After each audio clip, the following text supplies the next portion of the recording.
All right, here we are, folks, at the 13th Belleville Downtown DocFest. We're kicking it off, as we do every year, on the, well, it was the green carpet. Now it's the no carpet interviews. My name's Doug Stevenson. For the next hour or so, we're going to interview delegates, filmmakers, all sorts of people involved in this great festival, like those guys over there. First, we're bringing up Minister Todd Smith. I'm ripping him out of conversation. When you're a minister, you're so sought after, you know, that it's hard to get you on your social schedule. I know DocFest must be doing good things because you're a jet setter. Last time we were chatting, you were flying here and all over the place. I know we're supposed to be talking about film, the arts, but, you know, you got a bit of a captive audience. Let's chat a little bit about your recent trips to the United States and abroad, okay. Right?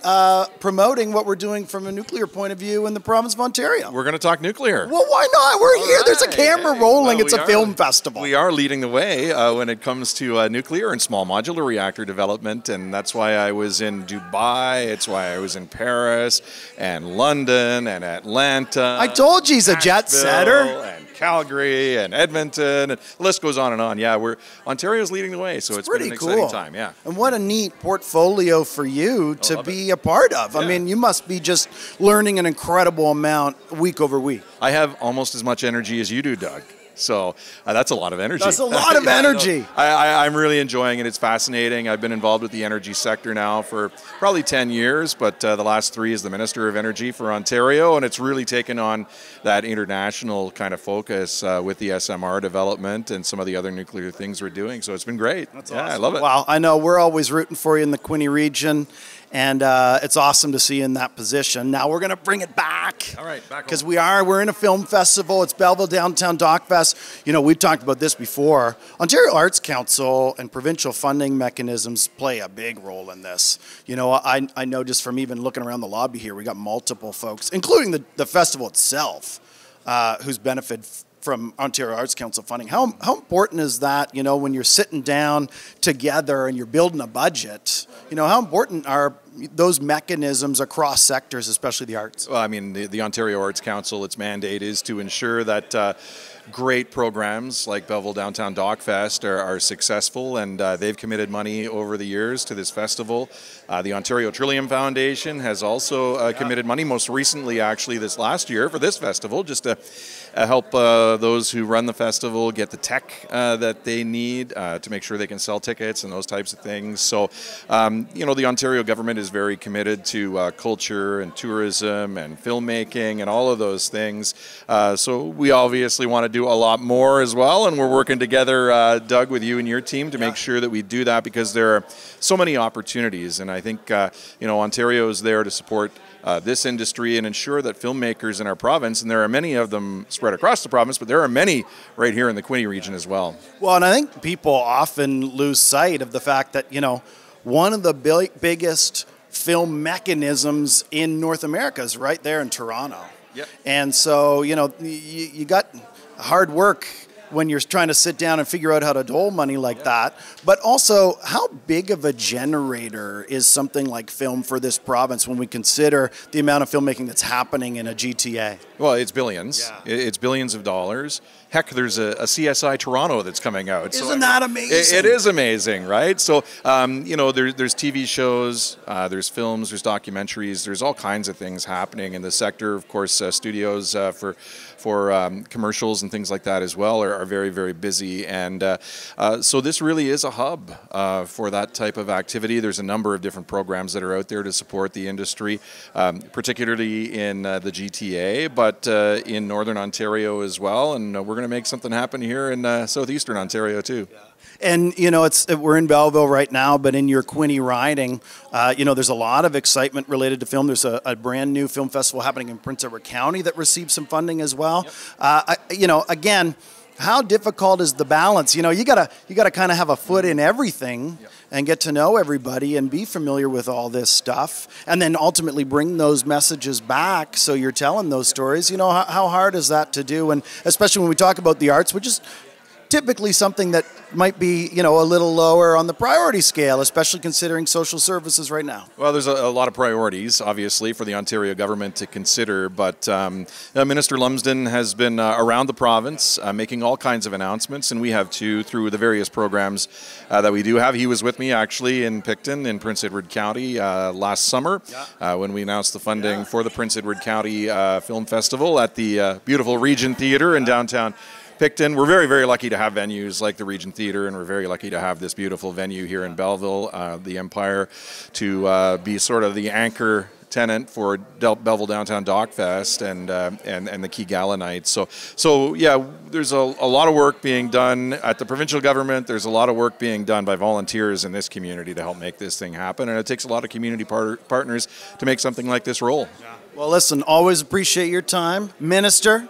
It's good to see you, man, and enjoy the night. Thanks, Steve. Okay. Yeah, we'll talk to you soon. Okay. We're going to go from the province to the country. MP Ryan Williams is off camera. He's putting down a big script. Huge script. How are you, sir? Nice to see you. Now, it's 12 years ago 12 years. that I first interviewed you on the green carpet. Wow. Do you remember so you went that? back to all your tapes. Yeah, I mean, every year I'm going through my footage and pulling the best of, and you were in the best of. Yes. I wasn't yet working for Bay of Quinte. You were still involved in the board. That's right. Right? And even then, we knew the importance of something like this in this community. And you had a line at that time. You said, I'm working the red carpet. I'm not working a red suit, but I'm wearing red socks. So for you, I wear red socks. Look at you.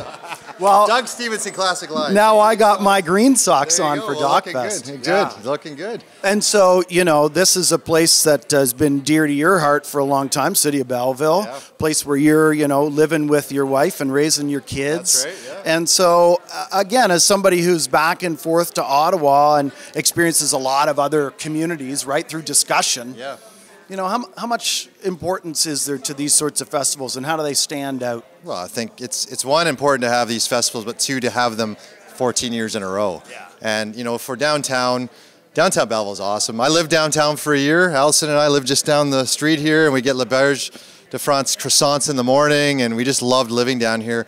And, you know, this weekend we've Savor the Chill and DocFest. Both events have been running for so long. But this is what makes the downtown. It's events that get people down. It's just great. Here at the Empire Theatre. And I was just reminiscing, the one I remember was Sugar Man. And they headlined Sugar Man, and that was Cisco Rodriguez, who died this year. It was this year. I think he died last summer. And but what a great documentary. Of course, it's about Carlos Santana today. Live music afterwards. But it's just a great opportunity to come down, see some local artists, obviously see some local filmmakers, some other great Canadian filmmakers. There's even a documentary on the local. By this guy right here, Victor Cooper. Prolific filmmaker. And Victor's done some great stuff that's made the film. Made 5 TV this year, and watched that, and it's just so great to see local talent and local talent be, of course, showcased here with DocFest, but also to make it to some bigger screens. So we always know there's going to be great things happening, and great to have this downtown. And, you know, before I let you go, when we look at something like the federal government, and obviously you're coming from the opposition party, but you can still make stuff happen. Yeah. What do we look at from a funding perspective and a support perspective, you know, when you're thinking of the arts within kind of that government landscape, and especially how it relates to something like your Quinte region riding? Well, I think the main thing is to fund the arts. I mean, arts are really important.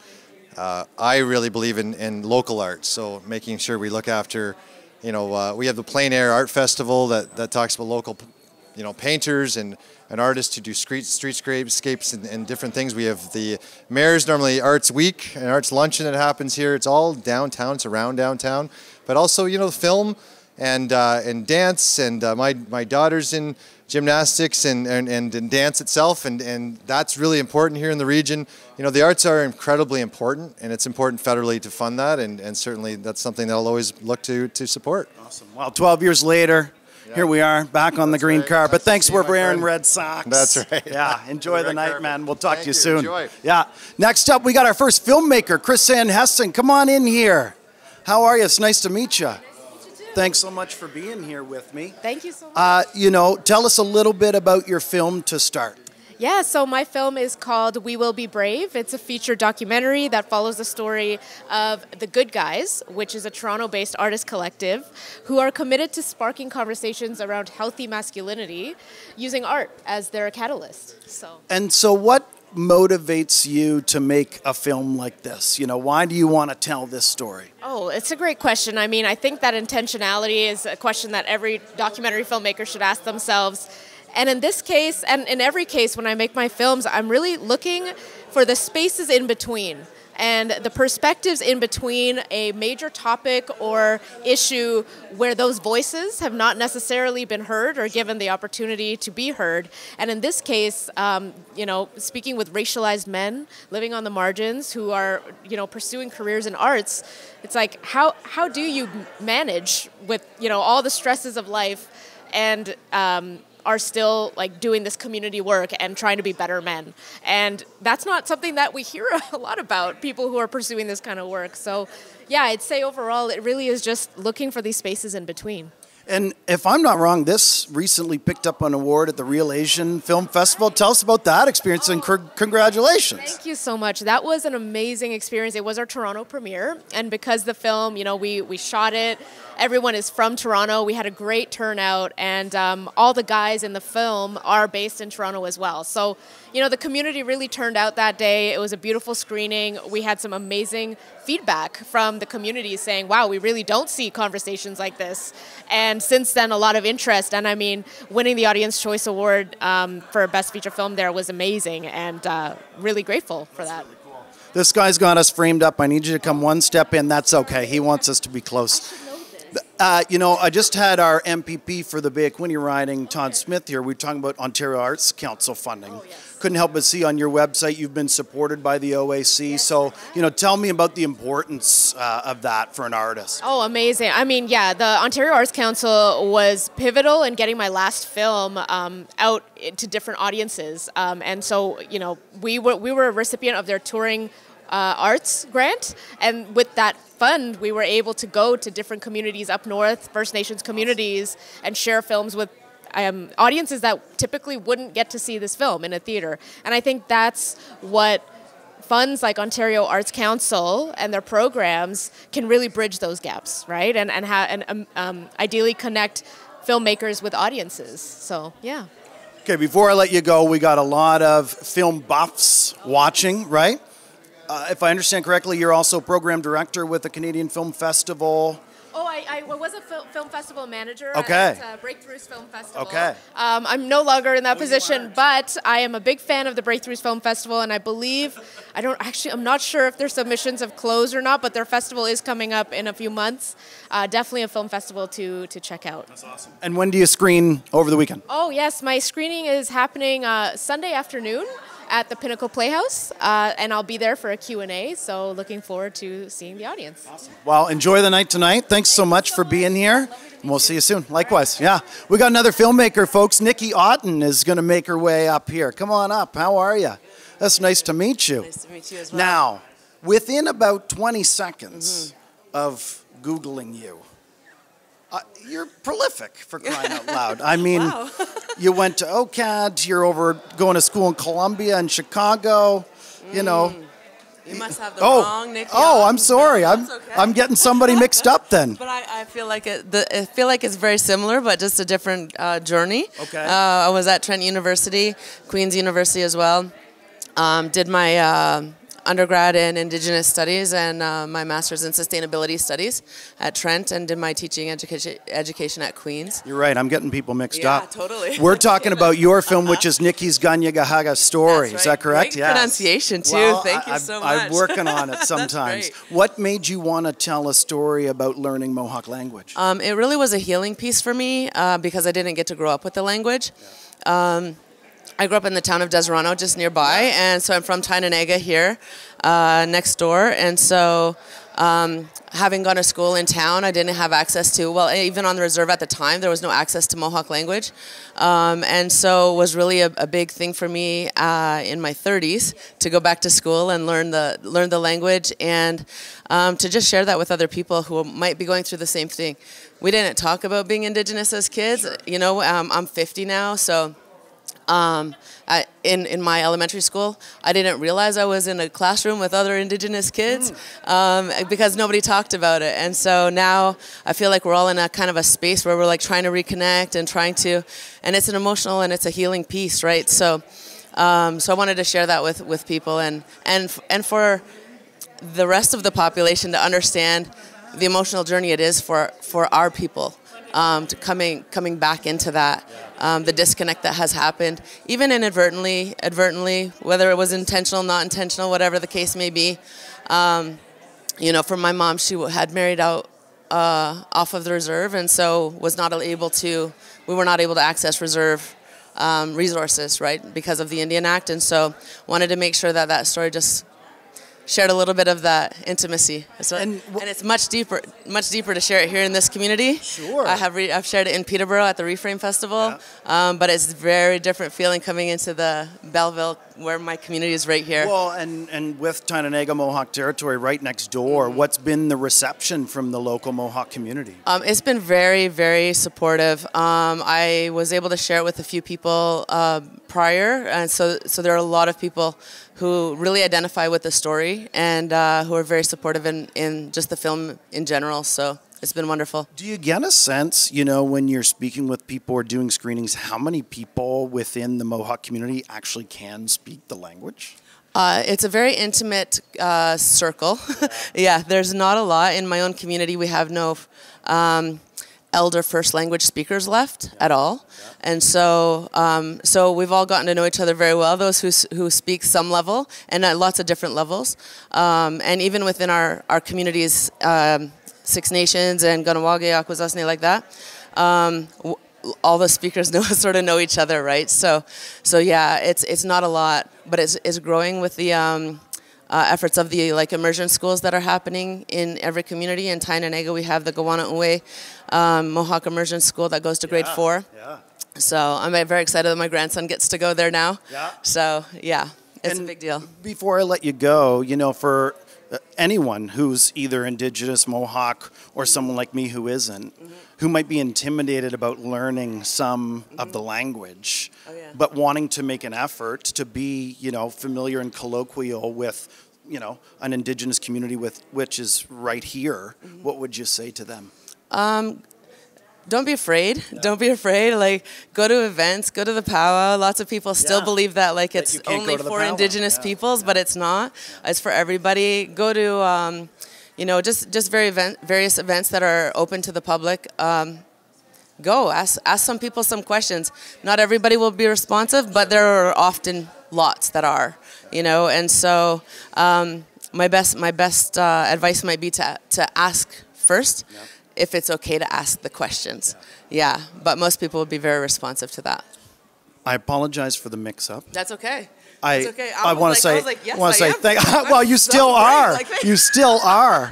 I want to say thank you for being here with me. And when are you screening this weekend? On Sunday at 9:30 a.m. in the gallery. This is great. We got lots of support behind the camera here. I knew it was Sunday morning. That was all I knew. Yes, but thank you so much. I'm very excited for this event. Thank you. Enjoy your night. See ya.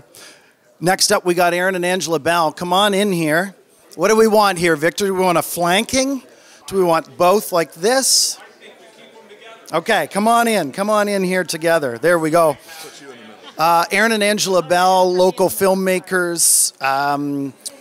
You got 2 films in the festival this year. I want to get to that in a minute, but first I want to talk about your participation in the Loyalist College student film screenings, judges panel this year. What's that like? I mean, it was really neat to watch you giving advice and feedback, but what's that like to see, the kids in effect making these projects? Oh, it was so cool. I absolutely loved it. I felt honored to be part of it.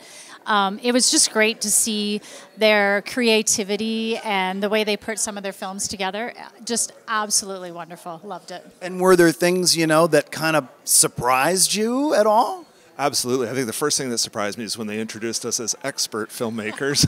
That was a little bit of a surprise. But I think just the overall quality of the films from those students was incredible. And to know that they did them in, a very short 5-week period, that was, as filmmakers ourselves, we know how much work it takes. And yeah, absolutely surprised by the quality and just what they were making there. Well, let's talk about your films next. Again, you got two. You want to intro one, you can intro the next. Okay. The first one is Brushes of Hope. It's at 2:30 on Sunday at the Pinnacle Playhouse. Look at you go. You got this thing memorized. And it's about, actually, Erin's mom's in it. And she teaches watercolor lessons up in Sterling at her store. And she has been teaching a lot of students that have terminal illnesses. Right. So we actually interviewed one of her students. And so she talks about how it's therapeutic for her and how it kind of gives her an outlet, something to do. And it gives her pieces of her artwork now to give to some of her family members. Really yeah. Cool. And then what about your second one? And the second one is Strings of Inspiration, and it's playing here at the Empire Theater at some point, I believe, on Sunday. Okay. I'm not nearly as prepared as Angela is. We'll figure it out.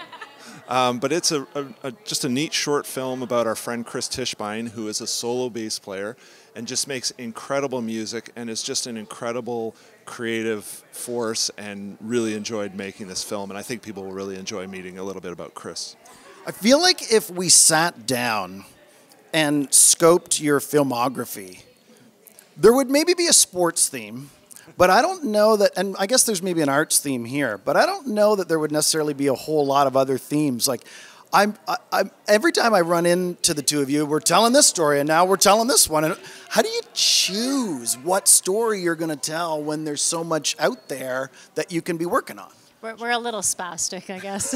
No, it's more that you're pumping out the stuff. But you know what, I think we just see things in our community and people in our community that are so creative, they're so interesting, and we love to tell those stories about the people in our community because there's a lot of people that don't know about these people in our community, right? And so we like to share those stories and just let people know, like, these people are in our community, they're part of our community, and they're really doing some really cool and interesting things. Yeah. Do you want to add to that at all? Just, I think a lot of times the stories feel like they choose us. And it's like, yeah, this is something that we just feel strongly needs to be told. We do a lot of music stuff. We do a lot of hockey in particular, a lot of sports. And I think it's just stories that we see and say, you know what, people need to know about this. It's interesting. Okay, well, on that note, before I let you go, what's next? Ooh. No pressure. I don't know. We're going to let the story find us, I guess. Ooh, wow, good callback. Okay. And so we covered the screening times. What else do you want to say before I let you go? Oh, just that we're so super excited to be part of this again and back doing it. We did miss a couple of years just due to some health issues, but it's good to have you back. We're back, and we're gonna enjoy this weekend so much. We're so looking forward to seeing a lot of the films and tonight as well. Okay. Yeah. Amazing. Thanks for being here as always. Thank you. See you soon. Enjoy the night. Thank you. Next, folks, oh my gosh, all the way from Sandhurst Shores, folks, Dale Morrissey. Come on in here, man. How are you? I'm good. I'm very good. That's exotic Sandhurst Shores, by the way? Exotic Sandhurst Shores. And so tell me about what film you've got in the festival this year, because, I mean, pretty much every year you got something in here. Well, it feels that way. There's been a bit of a break, but it feels that way. So this year it's Heroines in a Storm.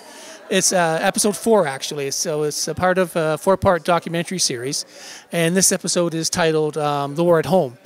And Heroines in the Storm is about women in the Second World War. So we tell the story of World War II, but from the perspective of the women who lived it and saw it and survived it.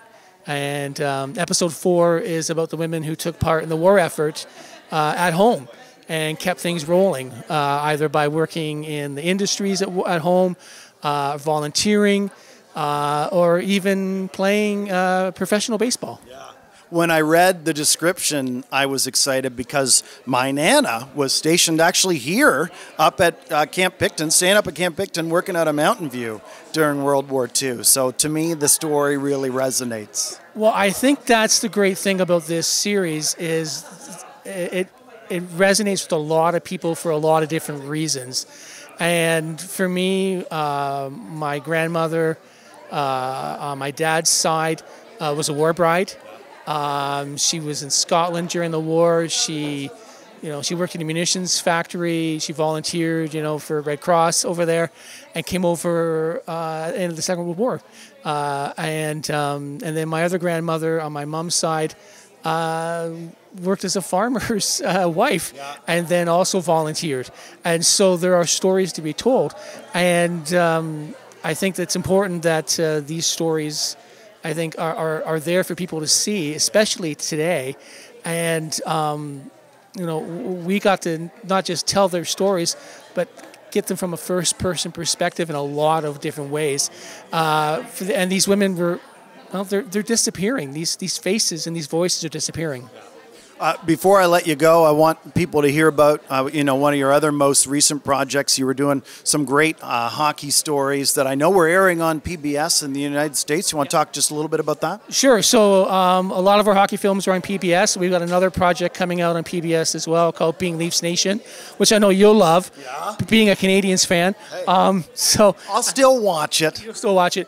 And Heroines in the Storm also coming to PBS. Oh, neat. And which is great. So 2 passion projects coming out, 2 multi-part documentaries on PBS, and it's it's great because here we are in Sandhurst Shores pumping out documentaries. Exotic Sandhurst Shores. Well, you're making it happen, man. Congratulations. Right. Great to see you as always. Good to see you. Enjoy the night, eh? All right, thank you. All right, enjoy the fest. Next up, we got a board member. Come on over here, Joanne Allier. How are you tonight? Yeah, and so we talk about this a lot. The volunteers are the lifeblood of any event. This one I know because I used to be a board member. What makes you want to get involved? Well, I worked with Holly at the library, and when I retired, she kind of recruited me, and it's been a real learning experience. I really enjoy it. I've been on the board for about 3 years. And like you say, this year I've looked after getting volunteers, and they are the lifeblood of our committee. So. And is it something, were you involved even as a ticket holder in Downtown DocFest before, or did you come in kind of cold? Well, I guess the year before I'd done some online, but no, other than that, cold. So it's been a good learning experience, really enjoyed it. One of the best things about DocFest, and one of the reasons your board does such an awesome job, is there are so many elements to the festival. So, through the weekend, I know you got to volunteer, but hopefully you get a chance to check stuff out. What's your favorite part of the festival?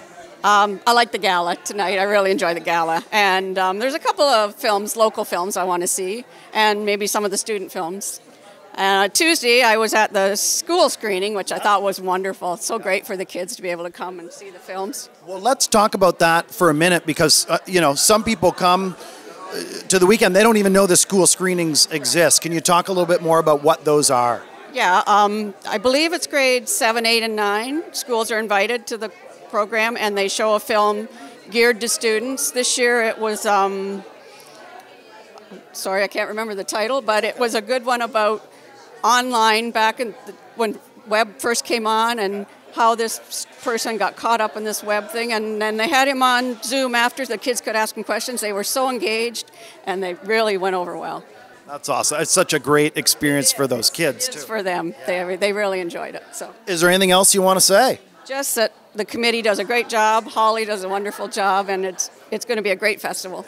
It is going to be a great festival. Thanks for joining me. It's good to see you. Okay. Yeah, have a great night. Sean Scally, oh my gosh. The last time I ran into this guy was in the grocery store, and now here we are at a film festival. How are you? I'm really good. How are you? Well, I'm doing good, and of course, you're always telling heritage and history stories and talking to us about the way things used to be. What do you got in this year's festival?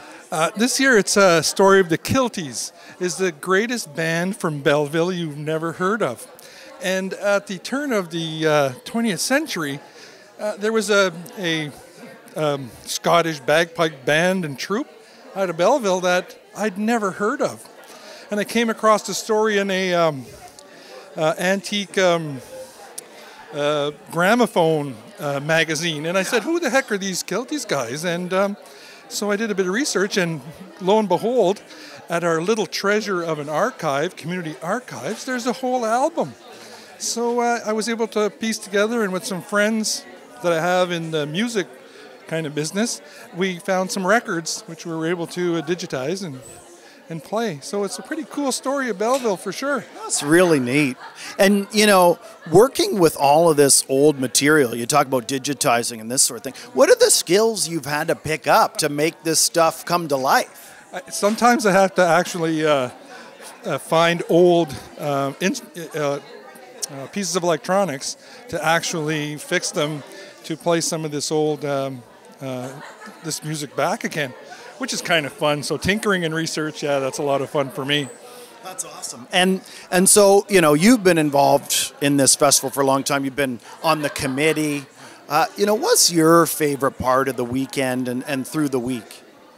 Through the week, I liked getting out and talking to the people when they're looking and listening to the conversations afterwards. But the gala night is pretty super. And it's pretty hard to beat, you know, a good film and a good musical concert after.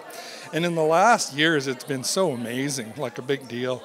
Well, and you keyed in on something. You know, one of the things that I think DocFest has always been so great for is the local filmmakers, but also traveling filmmakers, like the number of filmmakers who are at the festival. How important is that, you know, for guys like you who are working in the sector? Sometimes you're in like your basement, you know, and for hours editing or whatever.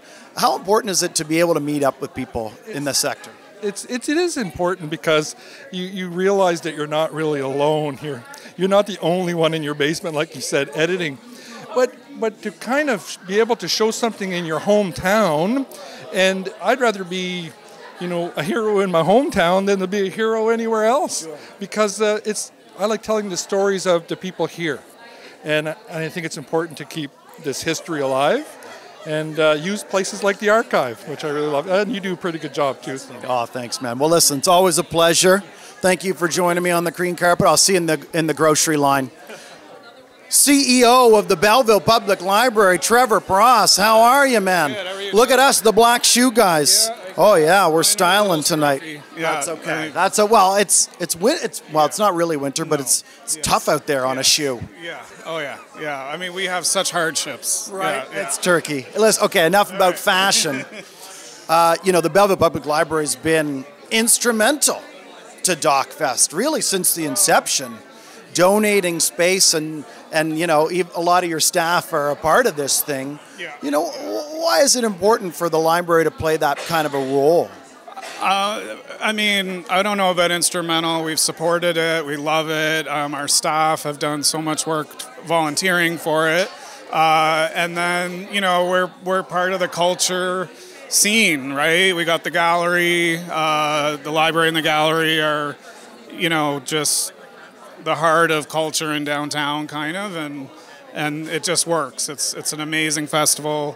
Holly's amazing, so yeah, we love it. Yeah.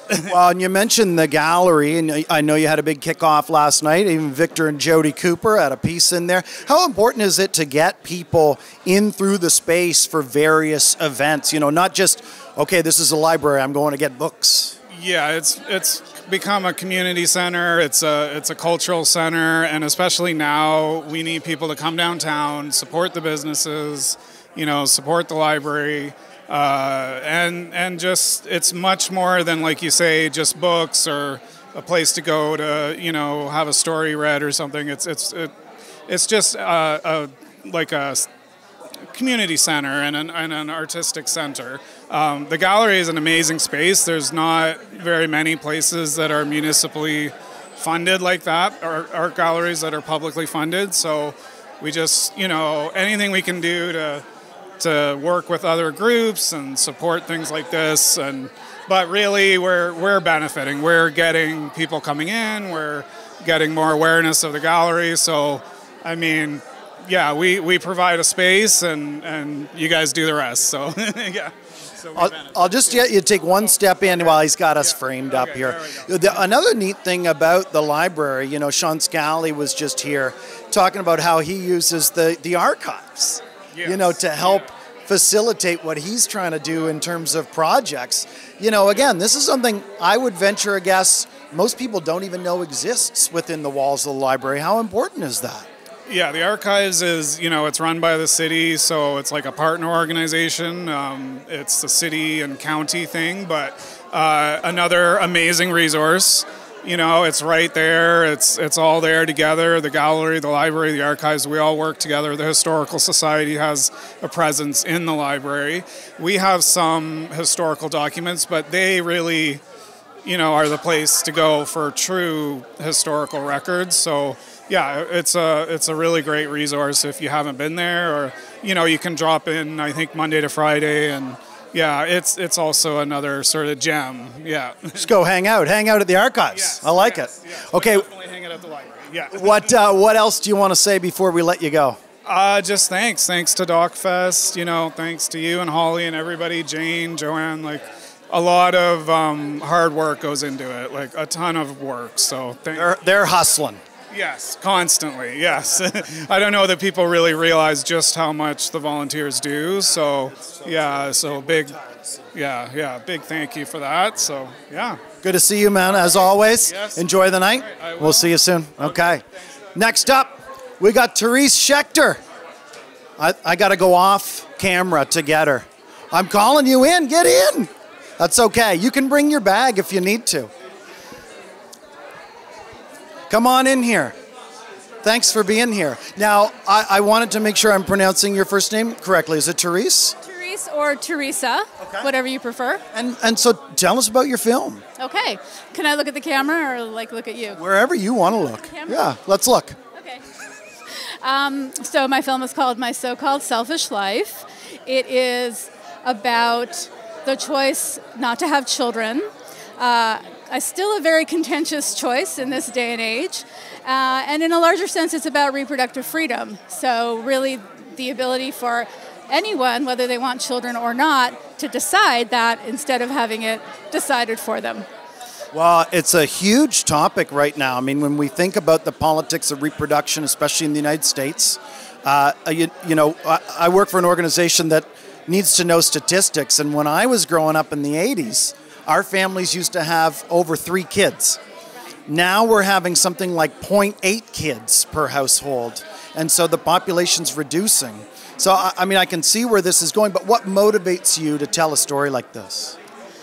Well, what motivates me is what motivates all of my films, which is to really confront some of the prickly realities of women's lives, how it affects their identities, their destinies, things that we have been told that we've heard so many times it seems just like normal, but it's not. Like, you must have X number of children or you're not a real woman, or, you know, that kind of stuff. So, and you know, the population is not going to be declining for quite a long time. However, family size is definitely getting smaller. But part of that is people having less kids as opposed to people having no kids.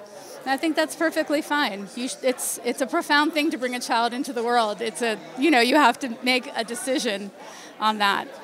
And so, switching over to your career, I was really interested when I read that you worked for Tribeca Productions in New York.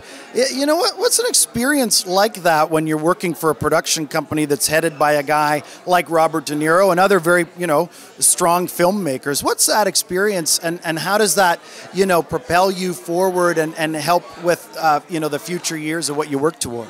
Well, this is going to be a very interesting answer. It was my first job out of film school, so I was an assistant to Bob's producing partner. And it was a fascinating place. It was like being in Hollywood, even though it was in New York. And I will just say that it's good to know what you don't like to do.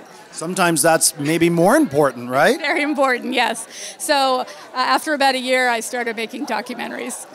Well, and I mean, filmmaking is something that you can do around the world, obviously. But, the United States has a bigger reputation for being the place where you go to succeed. But you came back to Canada. What made you want to come back? Well, I was in the States for a long time. I lived in New York for 24 years, so I had a good, run.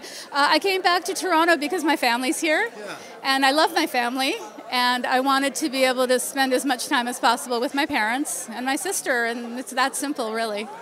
Before I let you go, you're here in Belleville tonight, but what are some other festivals, either in this country or otherwise, that you like to go to, and you'd want to raise awareness of? Well, I definitely love hot docs in Toronto. That's probably my favorite. But Doc NYC in New York City is also an outstanding festival. And then I've been to some really nice smaller regional festivals like this, like the one in Salem, Massachusetts, which was an absolutely wonderful experience. And I love these smaller festivals because you can have a drink with the festival director, you know? And in the bigger ones, you get lost in the, large crowds. So it's really special, right, to have this kind of interaction. I mean, look at all these people chatting it up over here. It's amazing, and everyone here is here because they love film, and that's a beautiful environment to be in. Well, listen, it's a pleasure to meet you. I want to say thanks so much for coming to Belleville to be here for the festival. Thank you. Enjoy your night. Thank you. Roz Mugford's going to come join me on camera. Paul Papadopoulos is fraternizing, of course. Oh, hey, Doug. How are you? Good, how are you? Oh, well, it's good to see you again. Long time no see. We were talking earlier with Aaron and Angela Bell about the Loyalist College student films. Yes. You were also a celebrity judge. Yes, I was. I asked them, what's it like to see those student films? And before you answer, I loved sitting in the audience hearing your feedback to them. And you in particular too were isolating certain themes, that were repeating. And I think it was really excellent for them to hear that. But what's it like to watch those films? And just take one step in. Absolutely. Oh, there's my mark there. It's a huge piece of tape. You're going to hold the mic. Okay, perfect. You don't want my hand to sweat. If I take it, I might not give it back. That's the problem. So no, I love working with students. It's one of my passions. I've been a sessional instructor at many different colleges and universities in Ontario. I've been a film and television mentor, from 15 years ago. So, working with students and seeing them create, their visions and bring it to life is always super exciting for me. And, I just really want to encourage them, right? That's my main goal, is to encourage, because filmmaking is so hard. Right? Like, it's so hard. And you have to have so much passion and dedication to make these things, And so I never want to discourage. I always want to give them the positive feedback, and kind of give them some good direction too, because of course we all need it. Sure. But it's a passion for me. I love it. I love hanging out with students. So. And your film in the festival has a military theme. Of course, we're the home of CFB Trenton, the largest, military base in all of Canada. But what motivated you and interested you to tell that story? Yeah, well, actually, I was approached by the Department of National Defense. So my company, Double Barrel, we're a brand, brand film agency. I've been doing this for about 10 years. But they reached out to us because Gordon Bennett, who was the commandant at CFB Borden, which is where all the logisticians are trained in Canada, he had all of these stories about people who have served behind the lines throughout history and have never had their stories told. And so he was filling me in on these, World War I horse transport drivers delivering ammunition to the front lines, World War II female ferry pilots flying planes to the front. Women weren't even allowed to be pilots, but they were allowed to deliver planes, right? Kind of crazy, super dangerous, right? With like nothing but a blue book. Half of them had never flown these planes before, and then truck drivers in Afghanistan all the way up to present day, right? He was filling me in on these stories, and I could just totally relate, because as a woman, I know how it feels to do all of this work behind the scenes and not get recognized, right? Whether it's like women's work or what have you, even as a filmmaker, right? You're behind the scenes a lot of the time. So I really connected with the stories. I got super excited about it, and that's really how it got started. And from there it was 3 months of research. It was 2 years in the making. There's 200 pieces of archive material in the film from multiple, like Canadian War Museum, Museum of Scotland, Library and Archives Canada, Combat Camera, which is the Department of National Defense's like actual unit that does all of their on-the-ground filmmaking. So it was an amazing journey. We filmed reenactments. I have interviews with amazing authors and Canadian historians, Tim Cook from the Canadian War Museum, and locals too. So Diane Baldessaro from CFB Trenton is in it. Doug Thorlickson from Kingston is in it. So amazing local stories of just total heroism and putting their lives on the line to serve our country, which is amazing. Right. And when do you screen for anybody watching? About 10 o'clock tomorrow morning. So if anybody wants to come out, come on out. Don't party too hard. That's right. Roz, it's good to see you again. Enjoy your night. Yes, we'll see you soon. Yeah.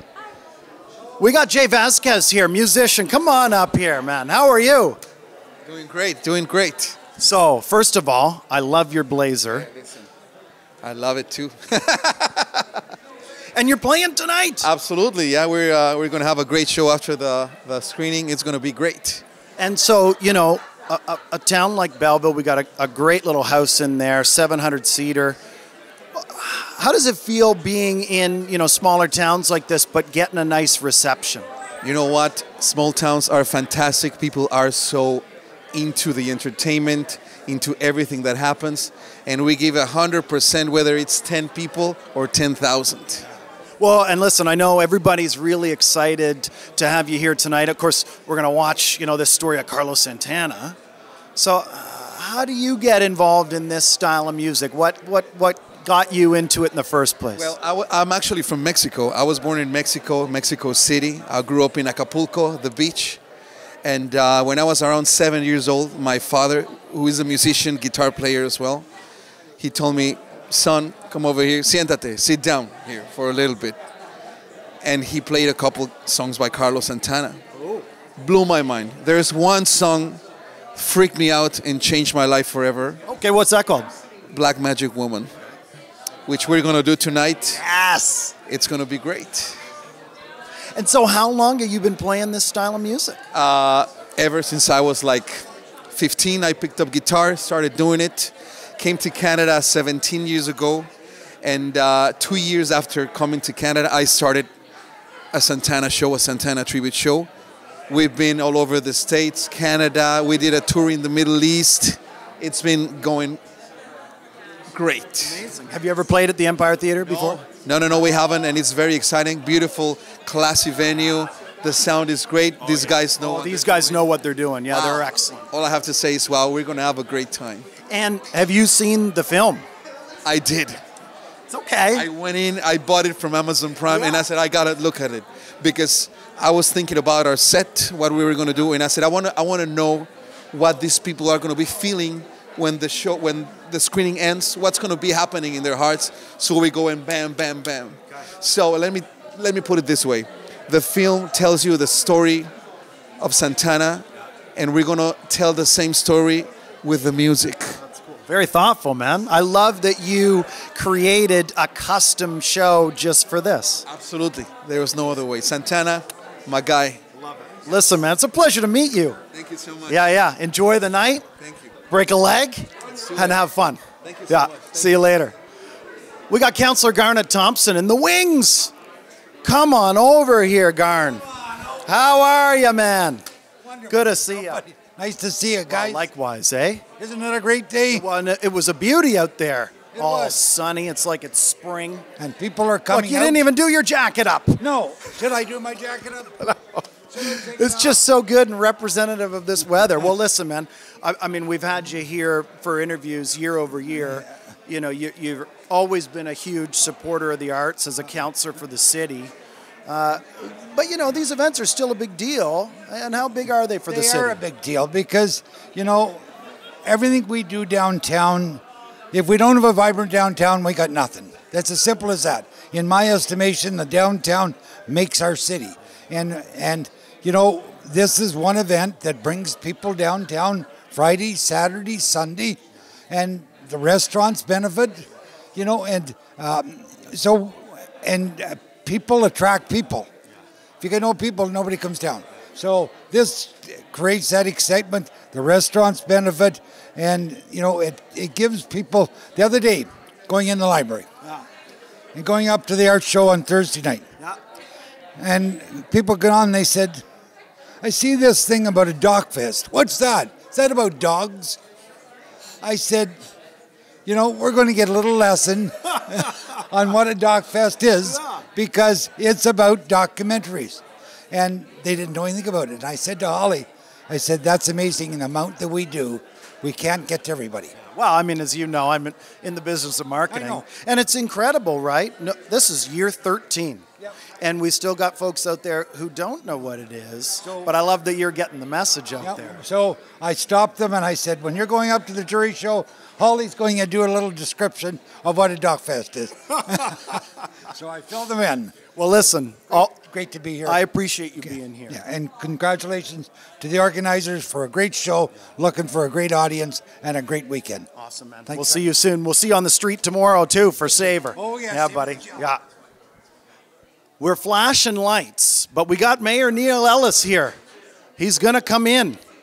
Come on over. How are you, sir? Good to see you, man. Oh, yeah, I love it. This is pretty great, eh? 13th year this year, and I can remember when it started. Well, I was just going to say, so would you have been mayor when this thing started? Yeah, it would have been. I was about 30 then, though, so. Oh, my gosh, so I was 19. I remember the first one. Yeah, no, it was great, and it's picked up, and to go 13 years is just fantastic for an event. But, you know, you got to thank all the volunteers. Oh, yeah. Because this is totally volunteers in the community. Every year, you know, a lot of the same people, but they better every year. Yeah. Well, and here we are. It's a downtown weekend, and we need it, and people are excited. Yeah. So how important is it to be driving people downtown right now, not just with DocFest, but also savor the chill? It's great, and I mean we've got a beautiful downtown. I have a lot of mayors come in from the city, and they just look at it in their new cities, and they don't have the historic buildings, and they go, wow. They look at City Hall, and they're going, what a great place. And downtown Belleville is just fantastic. A couple new stores are opening up every week, it seems. I had a soup and sandwich down this way, and got my hair done this way, and yeah. Oh, I was gonna say, look at the hair. I didn't buy my wedding dress though, so yeah, you know, a lot of new people down here, and it's great, and it's vibrant. So, and just like to see that keep going. So. And, you know, before I let you go, what do we have to look forward to that the city's going to be ushering in this year, you know, either for events or arts or whatever? What's going on in Caribbean still and all the events and Waterfront Festival, and I think we're going to name a street after Councillor Thompson, Mr. Belleville Street, and all that, so we got a lot coming. No, just been great, and I think, you know, it's going to be a great tourist season this year, and you know, you look at the festivals we have, they just keep growing every year. I don't know if you went to Caribbean last year, it was packed down here, and you're going to see it again. The downtown, they loved it, and they're going to run it themselves this year and make it bigger and better. So, yeah. Well, listen. Yeah, we're going to go up there in a few minutes. We got about 4 minutes. Okay. Well, we'll make it. I'll see you up there. Appreciate all you're doing, man. No, thank you, buddy. We'll see you soon. Paul Papadopoulos. It might be a last but not least scenario. He either got new boots or shined his current boots, but he looks so snazzy. Oh, Doug, you're so nice to me. My gosh, look at this. We'll pose for Dave LeClaire here, who's shooting photos. Oh, and we even got Victor shooting more. Wow. You know, I talked to the judges of the Loyalist College films, and I should have mentioned your professor there, have been for a long time. How important is that for students? They get to screen their film in front of a live audience? This was the first year where I actually sat right next to the students. Yeah. And it was that was fun because usually I show up, of course, I watch the docs and then we talk afterwards. But listening to their reaction, seeing their reaction, their nervous tension, and then they're like, oh my God, it actually looks really cool. Oh, the sound is so good, because we're so used to seeing it on small screens, right? And this is just an experience where, yes, they get to see it on the big screen, they get to hear it in the big system, and what better venue than right here at the Empire Theater.